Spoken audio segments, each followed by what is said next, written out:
still, educate yourself on topics that you care about. So, Yeah, I'm actually going to interrupt for just one sec here and just say that I forgot to welcome everybody to tonight's webinar. So you want to be a mental illness blogger, and also, to welcome you a little more formally, Gabe. And yeah, we're just really looking forward to hearing about how to be a mental illness blogger. So I guess your first topic, I don't know, just take it away. all right, well, you gave me a great introduction. I love to show the cool picture of me in my bipolar shirt sitting in my little car because at 6'3", 300 pounds, you still have to be ridiculous if you're me. Um, as you said, I'm the author of the Don't Call Me Crazy blog, so I'm going to assume that all of you are readers. I write over for Bipolar Magazine online. I've done the speaker and the advocate thing. I'm the associate editor, and you can find me online. So thank you so much, Zoe, for the introduction. It made this screen just go way, way, way faster. So we'll pop it over here, and we'll kind of do the interview format. Okay. So I guess, you know what, I have to say in all fairness too, I want to mention a little bit more of your background. You were the recipient of the 2014 Mental Health America Norman Guthrie Award? Norman Guthrie Guthrie Award. Award. Yeah, so I just want people to know you're a WeGo Health Awards finalist in the Health Activist category. You've just done so many things. So how many years have you actually been doing your blog for PsychCentral, Gabe? I'm relatively new over at Psych. I mean, I guess relatively about a year with PsychCentral, and then so combined, I've probably been blogging online about a little over 3 years now. Oh, wow. Okay, that's a long time. And do you blog like every week? How often do you blog or post, I For mean? PsychCentral, I blog weekly. Don't Okay. Call Me Crazy usually comes out on Thursdays. And then over at Bipolar Magazine, it's usually every other week. And then I do a lot of guest blogging, which actually, just to throw it out there, guest blogging is excellent experience and an excellent way to gain readership and kind of get your point across to new people. So it's our first tip of the day. Oh, cool. Well, yeah, we're jumping right in there. I guess at this point too, I want to say if any of our beautiful attendees are having trouble hearing either of us, if you could just raise your hand, and the way to do that is just click on the little hand icon. Otherwise, if the volume is hunky-dory, then we'll just keep going, and maybe, Gabe, you can tell us what got you to start your blog? Writing obviously has to be a passion because it's so difficult that it's just, for me anyways, I never really set out to be a writer. I just had something to say. And what I had to say sort of drove my passion. And I think that's very important for anybody that wants to get into blogging because, everybody gets excited to start a blog, and then when you hit about, month 5, you've run out of all the exciting topics. Um, for me, I live with bipolar disorder, and I sort of looked around the landscape, and I thought, man, nobody's really talking about what I want to say. So I sort of felt that I had something to offer, and I felt a tad bit isolated that it wasn't being said. So as much as I wanted readers to connect to me, I wanted to connect with readers, because it just made me feel, I'm going to say less isolated, but it just made me feel not alone. It gave me a community to share with. Absolutely. And I guess I should mention for those who don't know, I also am a blogger for PsychCentral, although I have to admit I haven't been that active since I started working on and had a book published about ADHD. But I agree that, PsychCentral is a great community, and also same reasons. Those are great reasons for those of us with mental health challenges to blog, is it sort of normalizes your experience, and you can share practical tips as well as support each other emotionally just by sharing our stories, I think. But would you say that being a mental illness blogger is different from other types of blogging? One, that's a great question. In a way, yes. It's not different than all types of blogging, but again, I don't think there's a lot of controversy if you're a food blogger. Saying that you prefer chicken over steak, it doesn't generate sort of the unique circumstances of saying that you live openly with mental illness, or maybe talking about the way that you see the world living with the illness versus the way society thinks that they see it. Of course, when you consider any type of tragedy that you write about, you know, like if you write something in the news, for example, about, you know, maybe a shooting that involves somebody with mental illness, you're going to get people that come out of the woodwork and tell you that you're wrong for even attempting to make a positive statement out of, you know, not everybody with mental illness is violent. Believe it or not, that becomes a controversial statement, you know, just in the wake of the way that the country is thinking about it in that black and white kind of way. So there's just a lot of things to trip over that make people very angry. And you've got to learn to deal with that. And then, of course, finally, if you're going to blog about living with mental illness, you better be open about having mental illness. And, you know, telling everybody and their brother that you have bipolar disorder, for me personally, has had its fair share of problems. You know, whether it be lost opportunities, lost jobs, lost circumstances, or just people saying things that have hurt my feelings. Wow. Can we explore that a little bit more, Gabe? Like, for example, what kind, do you know, like, do you know for sure that blogging about having bipolar has lost you opportunities? Can you give us an example? Yeah, when my very first try at a blog actually came many years ago. You know, almost 9 years ago, and I was blogging about being newly diagnosed, and it wasn't much of a blog to speak of, and in fact, I'm fairly certain that the only person that read it was my employer. And unfortunately, those blogs became printout and proof in what ultimately ended in my termination. Wow. And it was, you know, it was particularly painful. Some of my coworkers, of course, read it, and even before the termination came in, you know, they were very mocking. It just, you know, it never occurred to me that I should hide it, and I didn't just admit to it. I wrote personal feelings, and whenever you write, whenever you allow yourself to be vulnerable in somebody can take advantage of that. And you know, unfortunately, when I first got started, you know, somebody did. A lot of people did. Yeah, and I think we're going to get into that a little more sort of at the end there, but I'm really glad that you talked a bit about it up front, because I guess we can assume most of the people with us this evening, if we're going to make an assumption, have decided that they would like to do this. So I guess maybe now, you know, given that cautionary tale, if people have already decided they want to go ahead, and let's face it, Gabe, you and I are still living to tell the tale. We've survived it. So how about letting us know then, once we've decided to do this, what are the most important elements in blogging? It all boils down to you know, a couple of primary things. And if you remember just maybe two, I know that sounds funny, but professionalism and consistency. To explore professionalism real quick, it just means that your blog is professional. Words are spelled correctly. You have correct grammar. You don't have run-on sentences. You make it look nice. I mean, it is a professional, appropriate-looking blog with all the words spelled correctly and the commas and the periods in the right place. You know, mostly. We're not saying that the occasional typo or grammar error is going to, you know, throw you off the bus, but you know, I've seen some blogs that are, you know, that are just large run-on sentences, and that makes it difficult for readers to read. And blogging is all about your readers. And then consistency is very important as well. I know so many people that are like, oh, I blog a couple of times a year, and they would be better served if they guest blogged a couple of times a year. Their writing would be have a better odds of being seen. Because when you have a blog that's not continuously being updated, it goes stagnant, and then people stop checking in. And even when something pops up there, nobody's around to see it because, you know, you've sort of conditioned them that you're not going to update very often.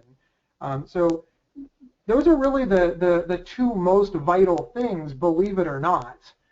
You know, a lot of people think that there's you know, some like big secret, but you know, think about what you would want to read and what you would want to see on that screen. And I don't mean the words, I don't mean the content, I mean the layout, the professionalism, the pictures, the spelling, the put effort into it. This is a product, and you need to take pride in it. Yeah. Okay. That's a really good point. And if I could pick up on one of those points, just I know we have a lot of material that we want to get through and that I think is important, but just to pick up on one point, what if, and let's face it, there are a lot of us out there who, let's say, have dyslexia as well, or who have very poor spelling, or who aren't, I mean, you yourself started the webinar off by saying, hey, writing is really hard, and I agree.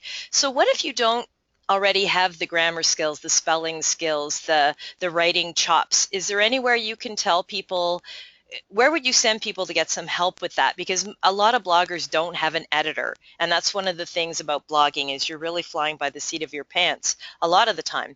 So what would you recommend to people who know their skills, maybe aren't quite where they want them to be at? Where should they go? Where should they look? A couple of things to say real quick.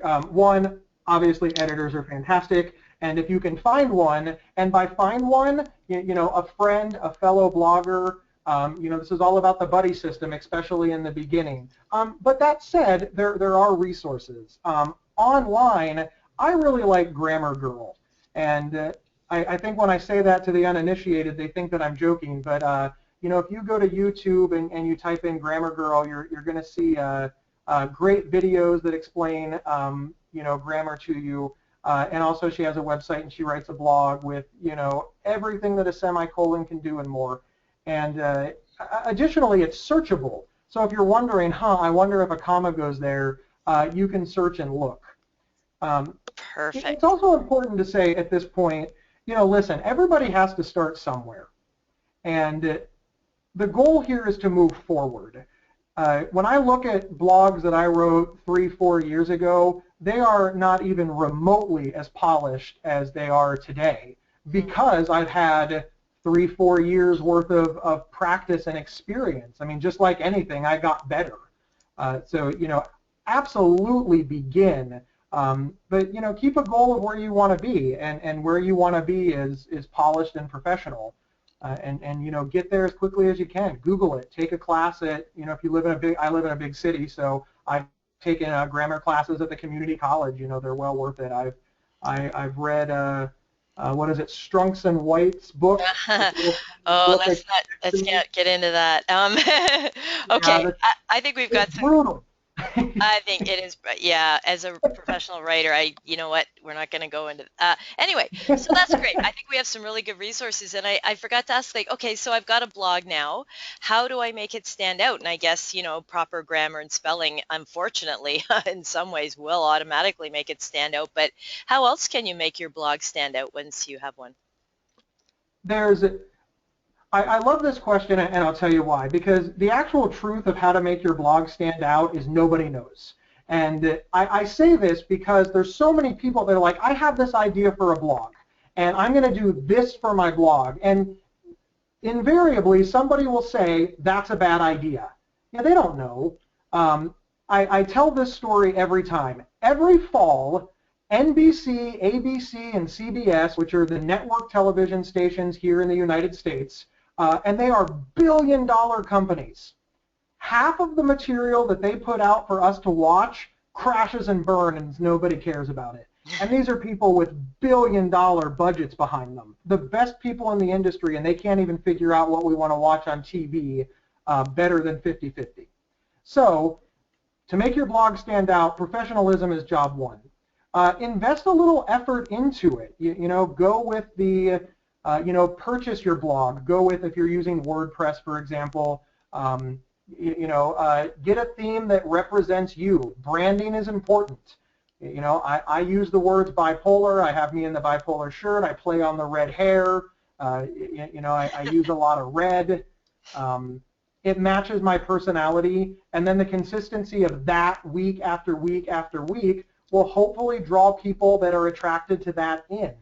But yeah, job one is to make it look professional. It can't look, and I hate to say this, it can't look like a dumpy site.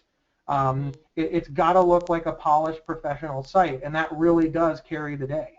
Yeah, and I hope you don't mind if I jump in here with sort of a couple of thoughts of my own. I think clean design is really good. And also, you mentioned off the top that content, was really important. And I know you'll get more into that. And, there's that expression, content is king or queen.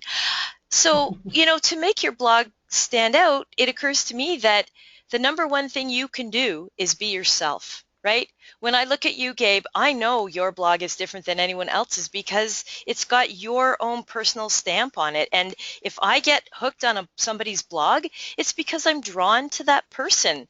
I'm drawn to what they say, how they say it, and the fact that they let themselves be uniquely an individual. And I know from doing my own blog that I get that same kind of feedback. Would you do you want to comment on that? Yeah, that you are your best asset. I am my brand, and it's sort of a generic thing to say, but I mean it's true. And when we talk about consistency, which I go back to a lot, if one week I'm funny, and the next week I'm serious, and the next week I'm somber, and then my sense of humor changes, and then I'm writing long articles, and then short, and it's just all over the place about 18 different subjects, you're going to have trouble attracting readership. I tend to blog about the same things more often than not, and that's about living with bipolar disorder and specifically my experience with it. So if somebody is looking for information about what it's like to live with bipolar and anxiety, they're going to connect with me. And if they're not looking for that, they're not my reader, and it's okay to let them go. Don't get hung up on the numbers. 100 dedicated readers is better than 1,000 people that look at your site for 2 seconds and bounce away. Just so many people are like, well, I had 1,000 readers. Well, did anybody comment? Did anybody share it? Did you hear from any of them? Right. No, they were on the page for 7 seconds. That's not a Right. connection. Yeah, exactly. They weren't really engaged. So what about, I know I'm jumping around a bit here, but I know you have quite a bit to say about SEO. First of all, blogging and SEO. What the heck is SEO for those maybe two people out there who haven't heard about that? What is that? SEO is search engine optimization. It is both vitally necessary and the most annoying thing on the planet. Specifically, it's the process of affecting the visibility of a website or a web page in a search engine's unpaid results, often referred to as natural, organic, earned results. It's using keywords or terms that people search for. It's very difficult, but a lot of people understand what SEO is and they spend a lot of time on it. I've talked to bloggers that tell me that if it takes them an hour to write a blog, they spent 45 minutes on the title to make sure that it was SEO compatible.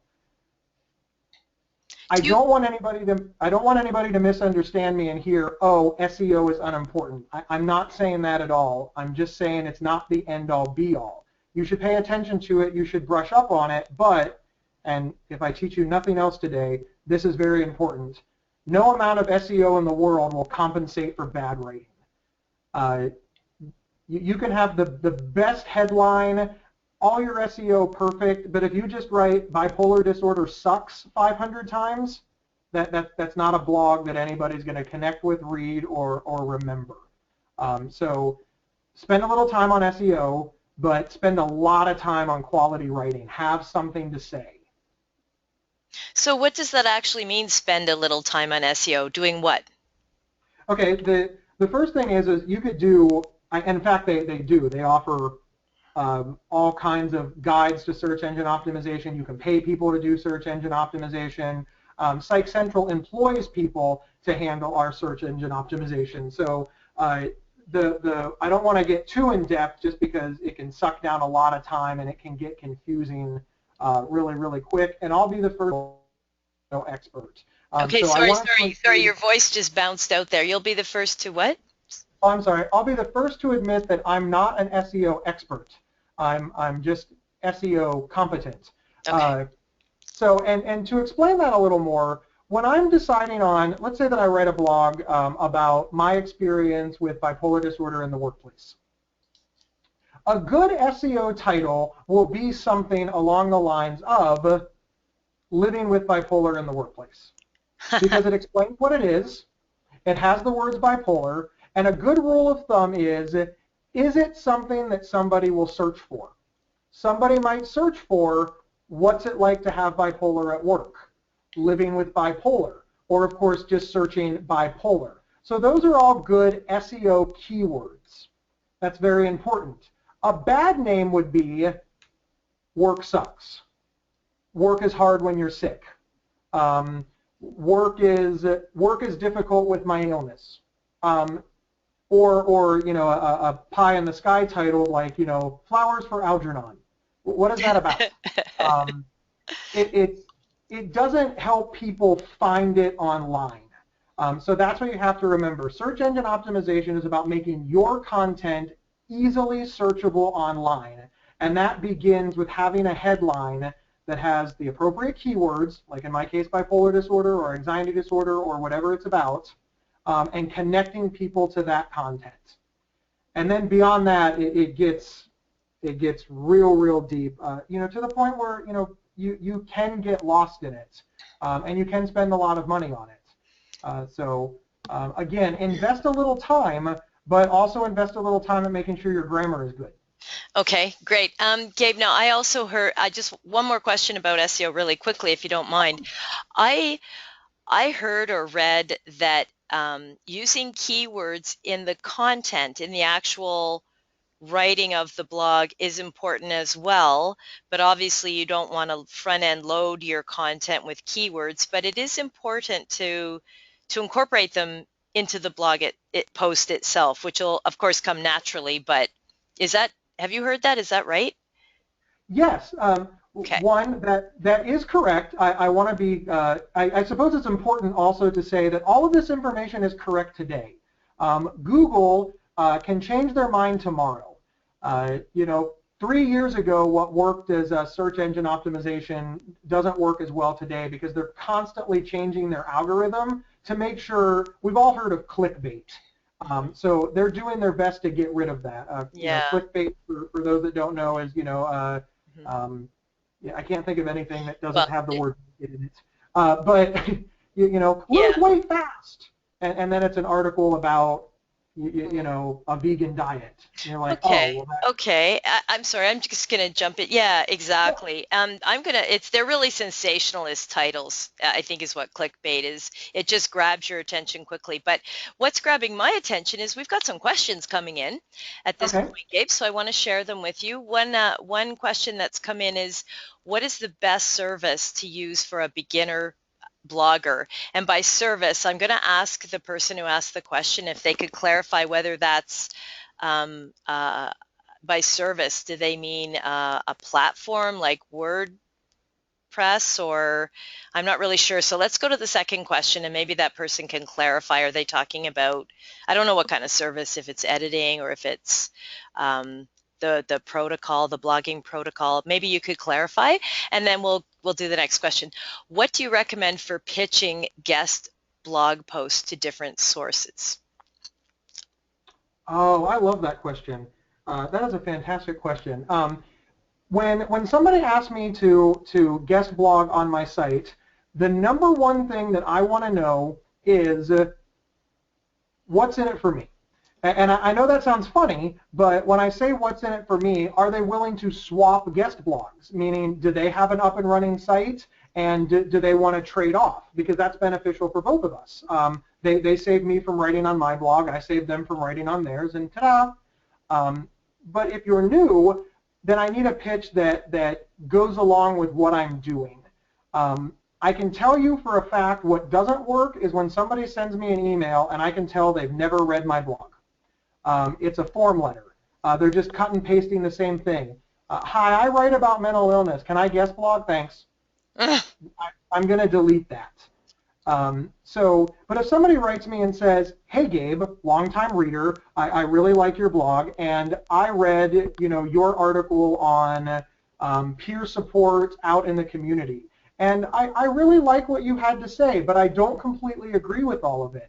I think that peer support out in the community should look like this. Would you be willing to publish a guest blog on my side or what I think of it? And I think, you know, Yeah, that adds a lot of value to my readers because they get to see sort of the other side of the coin, additional information.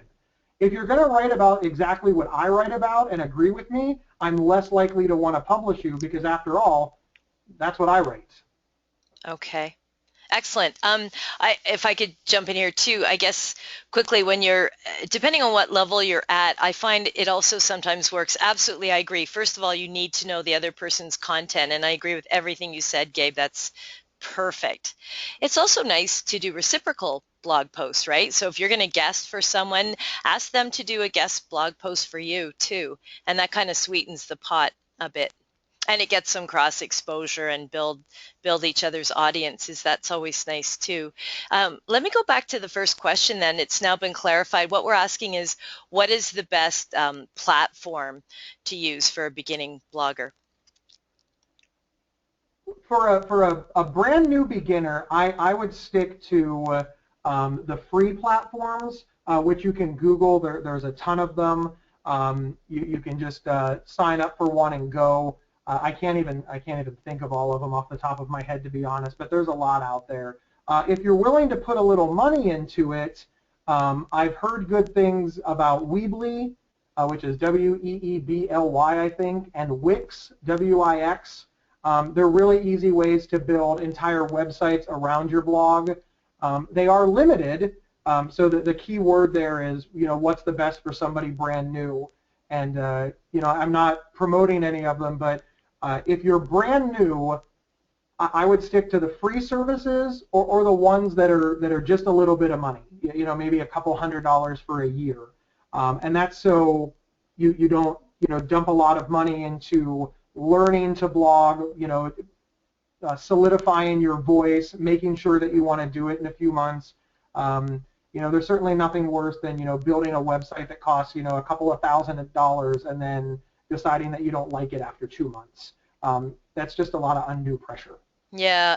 Gabe, could you please repeat the websites of those two platforms, or at least spell them out so people can Google them? Yeah, Weebly is one, Weeble, and I think, Wix. is it L-E or L-Y? I thought it was Ly. I'm sorry, Yes. did I say Yes. Le? Ah, That's yes. cool. Yeah. Yep, Weebly and Wix. Wix is Wix. Great. I have personally used Weebly, 4 or 5 years ago, and it was really, really easy. And I don't know how much it is today, but back then I think I got the entire package for like $99, and I thought that was a good deal. Yeah. Can Not I? a ton of money, and I got Yeah. started. Good. And I just wanted to mention as well that I know with the server that I have my website on, it's called bluehost.com.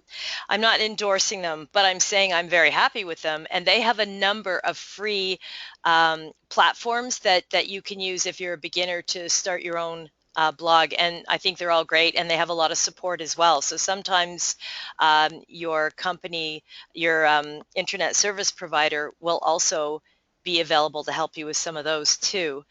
We've got lots of questions coming in. So Gabe, I want to ask you also, I know we're going to get to this later, but one of our attendees is asking, if people respond negatively, how do you prevent from triggering an episode?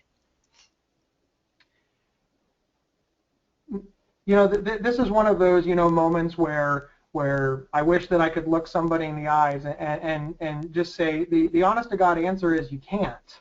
I'm not going to say that I've never had a panic attack or been depressed by a blog comment or an email, because that would just be an outright lie. It has happened. It's gotten easier as I move forward. I've learned more coping skills. Obviously, the first time something happens to you, it just affects you a lot more than the 100th time.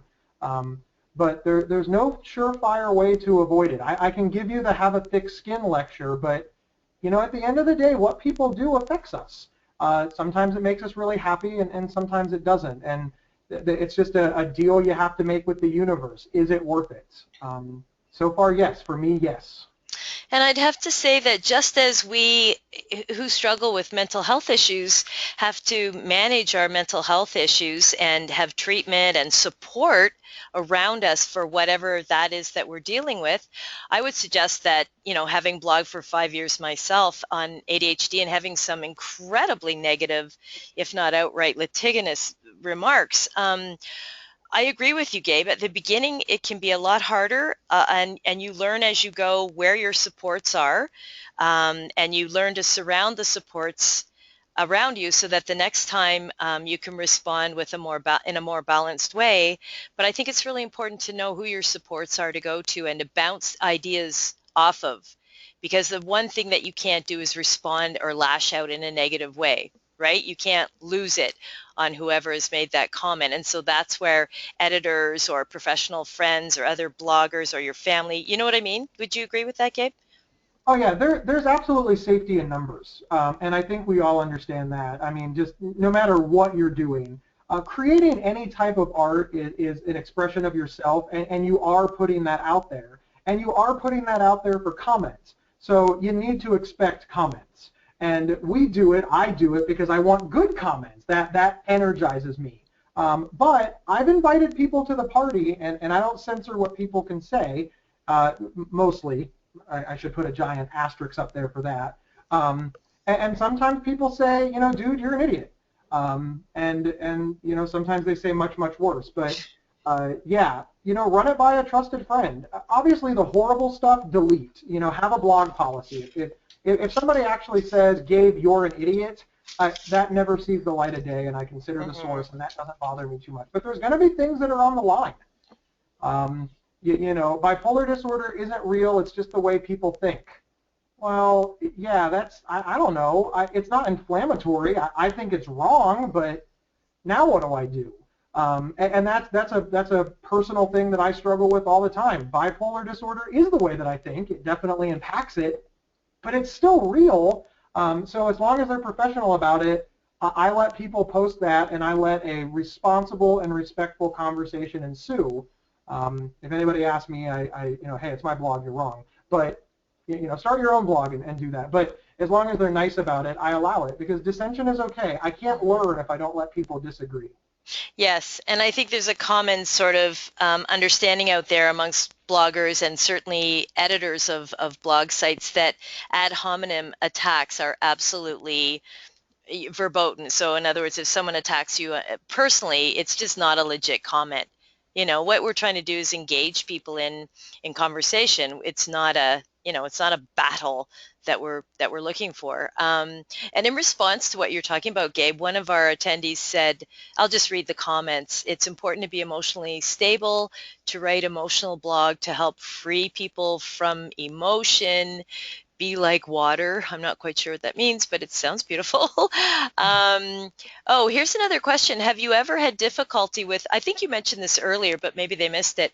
Have you ever had difficulty with blogging and your day job and employers' reactions? And I think what I'll say to that is, Gabe, because our time is going so quickly here, that will be on the replay. If you want to just quickly recap what happened to you, Gabe, at your workplace. Yeah, I started a little blog a long time ago, and I think my only readers were my coworkers and employer, and they got a hold of it, read it, and I was ultimately terminated. And a lot of what I wrote about on the blog was used against me. So it was difficult. It was very, very hard, and it stopped me from blogging for a number of years because of it. But I eventually found it again. Yeah. I'm resilient. Yeah, exactly. I think resiliency is so important. Okay, so we have another question here. How do you maintain the tone of the blog? Sometimes words can come across too strong when the true intent is to be sensitive. Yes. This is the hardest part about any type of writing, whether it's emails, text messages, or blogging. There have been so many times that I have written a blog dedicated to an issue, one small niche issue in mental health, and somebody somewhere else not in that niche thinks it's about them, and they're mortified. and that rightly so if it actually applied to them. So it is difficult, but you have to understand that, one, sometimes it's going to get misread. You can read it as much as you want, and what I recommend is you should never publish your blog the same day that you write it. What I usually try to do, and I'll be the first to admit that I'm not perfect, is to write my blog on Monday, the first draft, read it again on Tuesday, rewrite it, read it again on Wednesday, make sure that it's still jiving with how I feel, and then officially edit it and post it on Thursday. Those rereads and rewrites allow me to make sure that I'm seeing it right. And then, not to tip my hat, but I do have an editor that gets the final draft to make sure that all of the commas are in the right place. And every now and again, he sends me a little thought bubble in Word that says, "Dude, really?" And I'm like, I didn't, he explains how he saw it, and I'm like, and that helps as well. And when I first got started, that was just a friend. I've since, I guess, moved up in the world, but it never hurts to have a buddy read your work, and don't tip them off. I learned that the hard way. Don't say, "Oh, this is the best thing I've ever written. I'm so proud of it. What do you think?" Just say, "Here." And then you have to let them say whatever they want and not get mad, even if you disagree with them. Not always easy, but you have to do it. And you'll grow as a writer that way. You'll grow as a blogger, and eventually you'll make mistakes and you'll learn from them. And sometimes you won't make a mistake, and somebody just takes it the wrong way, and hopefully they leave an appropriate comment, and you can clarify below it. And believe it or not, there are a lot of people that leave appropriate comments. Gabe, it sounds like you are saying X. And then I can write, "Oh no, you misunderstand. I'm saying Y." And the whole thing moves forward. Yeah, exactly.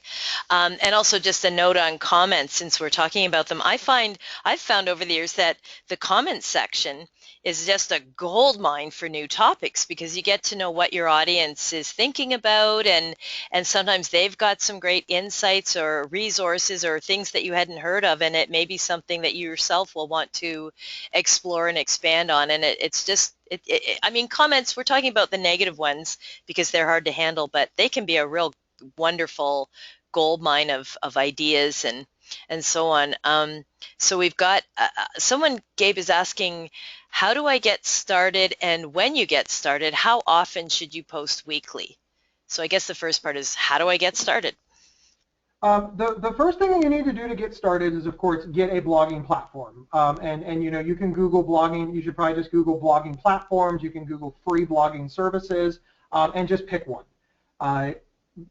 Obviously, in order to be a blogger, you need a blog. But additionally, you need to write.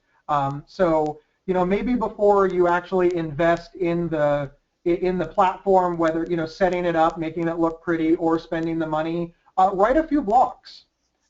Just write them in Word and take a look at them and see how you feel. Maybe send them out to a few friends and see what kind of response you get. But once you've decided that you're going to do it, grab yourself a service and then write, and then learn. Be very open. To kind of touch on something that we've kind of tiptoed around, negative comments aren't inherently bad. Evil comments are bad, again, when somebody calls you a name, or one time somebody mailed toilet paper to my house and told me that I was full of a word that is inappropriate to say on, yeah, and yeah, those kind of stink, but, I've actually changed my opinion. There are blogs out there that I have written that I no longer agree with because of the discussion that ensued.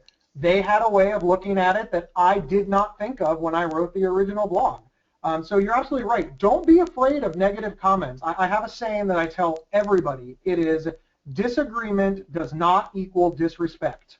You can disagree with somebody and still respect them, and vice versa. So just take a deep breath when that comes in, and be open. Keep an open mind. That's why we do this, to educate others and to educate ourselves. Okay, so I think I'm really aware that the time is running out quickly, and we've got so many more questions, which is fantastic. Gabe, are you available after the webinar to answer questions in some other format, by email, or if people want to expand on this discussion, or?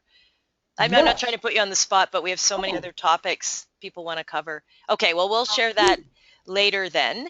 So to get to a different topic, if you don't mind. Oh, yes, the part two of the question we were answering, how do I get started? When you get started, how often should you post weekly? Um, I recommend when you get started to post once a week. And now there are bloggers out there. There are incredible bloggers that are posting, every day. There's people that post 2 or 3 times a week. So you've got to kind of decide, what types of blogs you're writing. Obviously, blogs that you have to research, they take longer to write than if you're writing a blog about, how your day was yesterday. Those can tend to go quicker. I chose weekly. And sometimes a lot of stuff will happen, and I'll write 2 or 3 in a week. But here's the thing. I hold on to them and publish them out once a week. And I just say that because there's not always a great topic.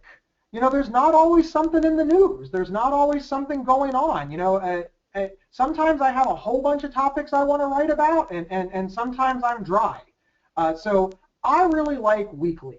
One good quality blog post weekly, I think is a really good number. 2 is okay as well. Once you get past that, you get into a territory where you're either incredible, you're just an incredible writer, you have an incredible amount of time to dedicate to this, etc., or the quality drops off. And I'd rather see 1 or 2 high quality than 4 or 5 mediocre quality blogs as a reader. And I like what you said about holding off, even if you have produced 3 in a week, Gabe, because right off the top you said that being professional and being consistent were 2 of the most important things. So it occurs to me that if I'm a reader of your blog, I know, darn it, every Thursday there's a new post and I look forward to it, and you build a loyal readership. So it's not, I always think of Psychology 101. It's not like that rat in the maze getting randomly shocked, right? Only in a good way. It's like, I can count on you. I can trust that every Thursday you've got a post for me, and so I'm all set and I look forward to it. And that's that consistency, right? Yes, Yeah. absolutely. Yeah. Okay. Now, here's another question. Have you ever considered, oh, I love this one. Ba-ba-ba-bum. Have you ever considered using a pseudonym? Thinking of using one when I start my blog. Take it away, Gabe. A lot of people do this. Yes, there is a lot of value in the anonymous blog. Sometimes I wish that I could write anonymously, but for my career, I wanted to be a public speaker. So if I'm going to show up and speak, they're going to have to know my name. So yeah, there is a lot of value in an anonymous blog. An incredible amount. The only thing that I will caution people on in the anonymous blog is you do lose a piece of the connection.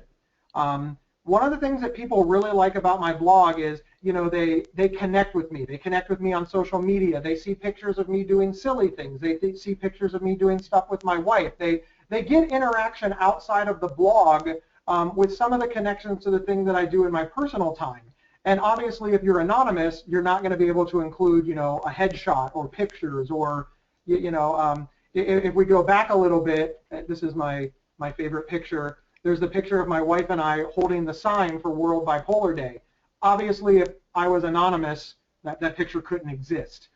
So it is a trade-off, but you can say whatever the heck you want without fear of repercussion. So, it's you got to decide. Okay. And that's my wife. Everybody say hi. Hi. Okay. Yeah, I love that. I love that personal connection. To me, that's just worth so much, and it encourages that sort of intimacy and that trust, as I was mentioning earlier. So here's another one, Gabe. There's a question about, oh, now I'm distracted by the cartoon. Oh, sorry. That's okay. Everyone who has ADHD right now is going, oh, I don't know what to do. Should I read the cartoon? Should I hear the question? Um, There you go. Problem solved. okay. Oh, thank you. Thank you. I was just about to, okay. Question about blog policy. Can you share your thoughts about having a, quote, blog policy regarding comments? I've seen some blogs that post commenting guidelines just about the comment box after every single post. Do you feel this is a good idea, bad idea, indifferent? And they're saying thanks for the webinar. Oh, you're very welcome. I think it's indifferent. I think it's your world and it's your choice. I think that if I ever rose to the level where I had several 100,000 people reading me, I'm thinking of really high-end bloggers, like Pete Early, for example. He disabled the comment section. He has an incredible number of readers, and the comment section became a distraction, and he didn't have time to properly manage it. So it sort of became a free-for-all for him. My comment section is open. I do have to verify what you write, approve it, I guess. I moderate it just a little bit, but 99%, and again, unless it's, evil, I approve it. And that's just me. And that is subject to change. If all of a sudden I start getting a lot of angry ones and really, really busy, maybe I'll just remove it altogether. But it's really up to you. And that's the great thing. There isn't a right way to do comments. So what about the idea, Gabe, just in the question, they're asking also about a blog policy, and they're saying that some blogs actually have guidelines, commenting guidelines about the comment box after every single post, and they're asking, is that a good idea? I think what they're asking is, do you tell your readers, is it good to have guidelines about what's allowed and what's not allowed in the comment section? The micromanager in me says that it's probably good to have blogging guidelines. I don't have one on my comment guidelines. PsychCentral has general comment guidelines, but they don't post it. Frankly, it's a little bit hidden to find, but it does exist. So if I didn't approve somebody's, I could in theory send it to them. In general, I really look at it as common sense. If you have to ask if it's appropriate, it probably isn't. Now, if I had some specific rules, like if I said, hey, you're only allowed to comment as long as you agree with me, and that was one of the rules that I wanted, then I guess I would have to make that known. It's somewhat of a difficult question to answer. I think that constantly bashing people over the head with rules, though, stunts comments.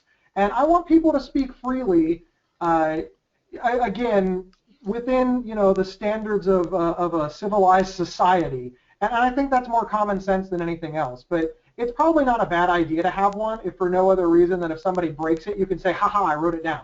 But Yeah, I mean, I think the lawyer in me wants to say, and I think the lawyer in me wants to say that there is legislation around slander and hate speech, hate crime, and all that sort of thing too. So it occurs to me that it might be helpful to just say off the top that anything that is, of that nature will be removed, right? I mean, it could even be prosecuted, but that's getting a little too heavy right now, I think.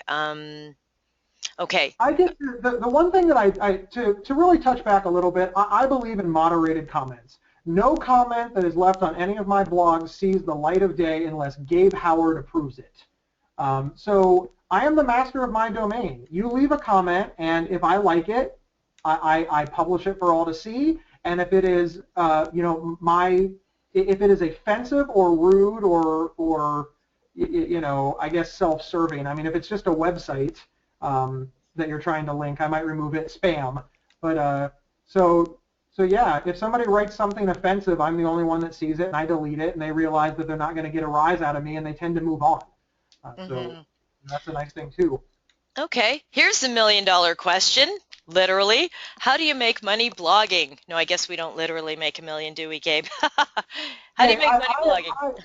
Somebody out there does. Okay, I love this question because it's how to get paid to blog. Now listen, there's a million ways to get paid to blog. So if anybody tells you that you can't make money blogging, they're a liar. You can make money blogging. It's just not very much. It's probably not enough money to make it worth it unless you have a passion to do so. I want to be very clear. I make my living doing speaking engagements, doing educational work. I'm writing a book, and I have the blog that I give away for free to drive those other options. So even though I'm not getting paid to blog, I see it as advertising for things that I am getting paid to do. So in that way, I am getting paid to blog. And that's why I say that you should never blog for free. I mean, when you get started, you should blog for free in exchange for practice.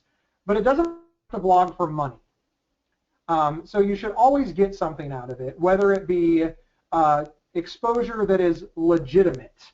And that's a big, big word. I always make this joke, and I love this, this cartoon that I put up there. But exposure is valuable if it's real exposure. If the Huffington Post is going to put you on the front page, you should do that blog for free. If some site you've never heard of says, hey, will you blog every day for me for free, I get 100 hits, yeah, you're being taken advantage of unless you're practicing. It gets really tough, but the best way to get paid to blog is to eventually build a body of work, polish your work, use that as your portfolio, show up at places like, for example, PsychCentral, and pitch an idea for a blog and see if they're interested. And I feel the need as a PsychCentral employee to say, it doesn't pay millions. It doesn't pay hundreds of thousands, and we have to keep going way down, down, down, down. But there is a stipend. If you are a quality blogger that is consistent, you can get hired for a little bit of money. And hopefully you're also driving that to other avenues, whether it's selling books, t-shirts, speaking engagements, or whatever. Gabe, are there other websites that you know of just off the top of your head for mental health bloggers where we get paid? It is a little bit of a tough one. There's PsychCentral, there's Healthy Place. Sorry, Healthy Place? Yep, healthyplace.com. There's Psychology Today. Do they pay? Some of the bloggers. Well, sometimes. That's the other thing. Here is the seated underbelly of the blogging world. Not everybody gets paid. Some people get a tryout agreement where they can blog for 6 months, and maybe they will get paid and maybe they won't. I certainly blog at a lot of places where I don't get paid. Okay. Sorry, we've got 5 minutes Okay. and some questions left. So I think you've covered that question really well, and as well as we can, maybe with the time given. So somebody is saying quality is important, but how many words do you recommend in a blog? Too many words tend to make the reader drift. Yeah, I would say that a blog, one, you want to say everything that you have to say. Blogs need to be self-contained. If you write a series, make sure that each blog in the series has a beginning, middle, and an end. So if you're writing about a big topic and it needs to be 2,000 words, don't try to squish that into 1,000. Because, once again, quality over quantity, just because, there's no magic number. If it takes 2,000 words to adequately tell the story, then it needs to be 2,000 words. However, this is where you need to be honest with yourself and have your friends be honest. If you have 2,000 words and 1,000 of them can be cut, you need to do that too. The best rule of thumb, and I wish you all could see me making air quotes right now, is 600 to 1,000 words. I usually hover between the 500 and 800 mark. That's what I find is what people like to read for the personal story type blogs. That's about a good number. For like research things, if I were trying to debunk something or talking about, like a World of Psychology is talking about medicine and things like that, those blogs are naturally longer and tend to be more in the 1,500 to 2,000 word. But generally speaking, 600 to 800 words is where people like to be. But they need to be quality words. Don't stretch it and don't cut it to where it's not good. Quality writing matters. People will stick around and read a quality piece no matter how long it is. They're called books. But you see my point. Yeah. I know, I don't know if this has changed or not because I haven't really kept up in the last couple of years, as I said, but I know when I started blogging for PsychCentral, and I have blogged for quite a few other places, the guideline was 400 to 800 words. So yeah, I'm not sure if that's still the same right now, Gabe. I think it is, but yeah, I agree. Around the 500 mark tends to be good, and sometimes it needs more. So I think yeah, for sure, I would agree with what you're saying there. Here's another one. Gabe, you remember the photo of you and your wife? Uh-huh. Well, there was a comment at that point, and here it is. It's a question. Where can I get that T-shirt? I love it.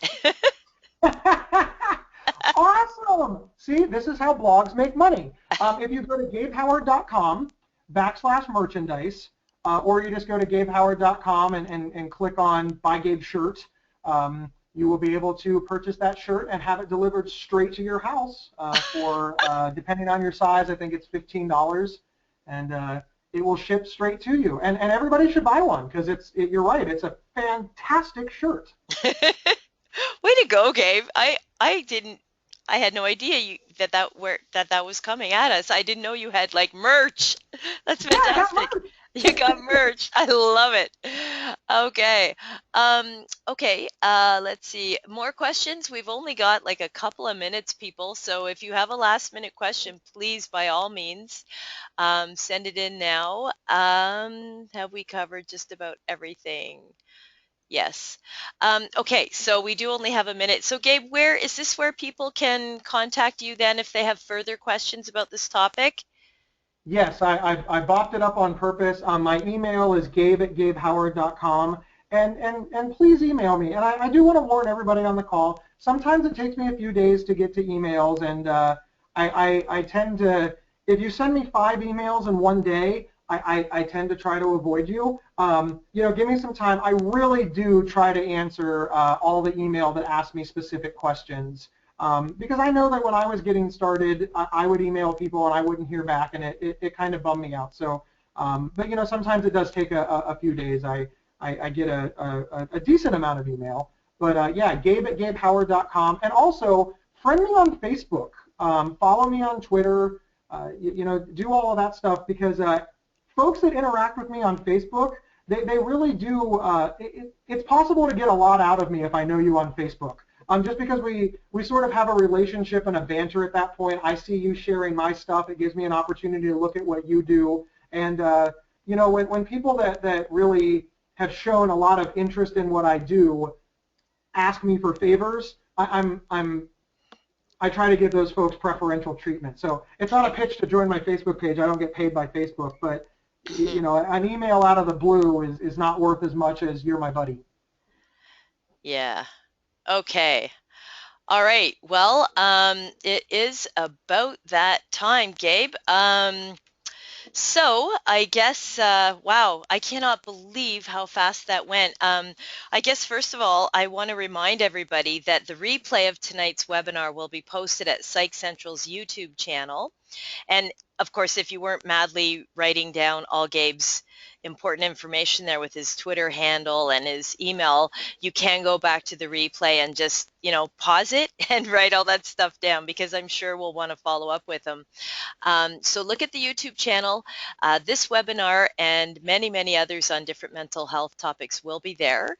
And I really want to thank everyone who attended live tonight with us and sent in their questions. And I also want to thank everybody who's actually listening to the replay right now. I'd like to thank PsychCentral for hosting these webinars. They're once a month, so do come back. It's the last Monday of every month. And of course, I left the best for last. Thank you so, so much, Gabe Howard, our special guest and presenter.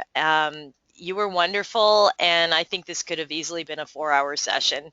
I know that there's so much to learn, but people, please check his blog so you can see the real deal and see how he's actually put all this stuff in action. So thank you, Gabe. You're very welcome. Thank you, everyone. And on behalf of PsychCentral.com and me, Zoe Kessler, thanks everyone, and we'll hope to see you again. Bye-bye for now.